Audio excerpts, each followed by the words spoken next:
Praise the lord. Shrimati Charles Cowman గారి రచన నుండి ఎడారిలో సెలయేర్లు అను గ్రంథము నుండి అనుదిన ధ్యానములు. మన అతిక్రమ క్రియలను బట్టి అతడు గాయపరచబడెను, మన దోషములను బట్టి నలుగుగొట్టబడెను. అతడు పొందిన దెబ్బల చేత మనకు స్వస్థత కలుగుచున్నది. యెషయా గ్రంథం 53:5. డాక్టర్ అలెగ్జాండర్ మక్లోడ్కి జమైకాలోని ఒక స్కూల్లో ఉపాధ్యాయుడిగా పనిచేసే ఒక స్నేహితుడు ఉండేవాడు. విద్యార్థులు ఎవరైనా అబద్ధం చెబితే అరచేతి మీద 7 బెత్తపు దెబ్బలు తినవలసి ఉంటుందని అతడు నియమం పెట్టాడు. ఒకరోజు ఒక చిన్నమ్మాయి అబద్ధం చెప్పింది. ఫలితంగా ఆమె బెత్తపు దెబ్బలు తినవలసి వచ్చింది. సున్నితమైన ఆమె అరచేతిపై బెత్తంతో కొట్టడానికి ఆ ఉపాధ్యాయుడు చాలా బాధపడ్డాడు. మొట్టమొదటి బెత్తపు దెబ్బకు ఆమె పెట్టిన కేక అతడి గుండెను తరుక్కుపోయేలా చేసింది. ఆ తరువాత అతడు 2వ దెబ్బ కొట్టలేకపోయాడు.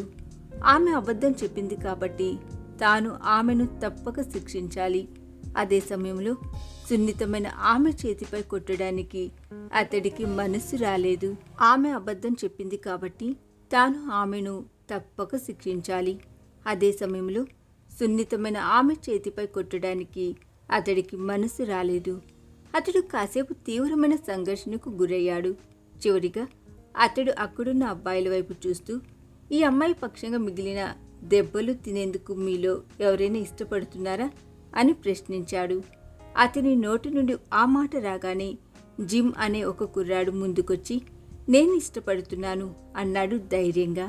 ఆ తరువాత ఆ కుర్రాడు ముందుకెళ్ళి ఏమాత్రం బెదరకుండా మిగిలిన 6 బెత్తపు దెబ్బలు తిన్నాడు. డాక్టర్ మక్లోడ్ ఈ కథనాన్ని గురించి చెబుతూ ఇలా అన్నారు. ఆ కుర్రాడి ధైర్య సాహసాలను, దయా కనికిరాలను చూసి ఆ ఉపాధ్యాయుడి కళ్ళు కన్నీటి కొనలయ్యాయి. ఆ తర్వాత అతడు పాఠం చెప్పలేకపోయాడు. తన చెక్కిడపై కన్నీటి దారలు ప్రవహిస్తుండగా అతడు తన పుస్తకాన్ని మూసివేసి తరగతి పై కప్పుకేసి చూస్తూ నిలిచున్నాడు. ఆ సమయంలో మానవాళి శిక్షను భరిస్తూ సిలువలో మరణించిన రక్షకుడి ప్రేమ అతడికి గుర్తొచ్చింది.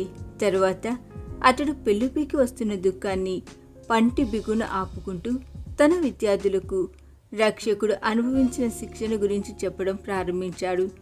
ఆనాడు అతడు చెప్పిన కథను ఈనాడు మనందరం కూడా తప్పక జ్ఞాపకం చేసుకోవాలి.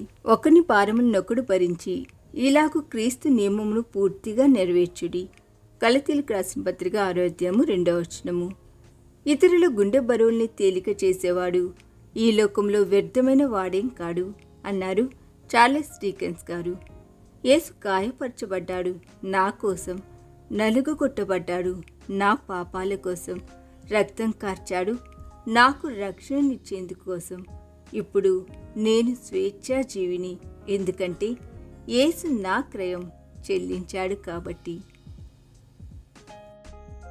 ఈ దిన ధ్యానము మనందరి ఆత్మీయ జీవితమునకు ఆశీర్వాదకరముగా ఉండునుగాక. ఆమేన్.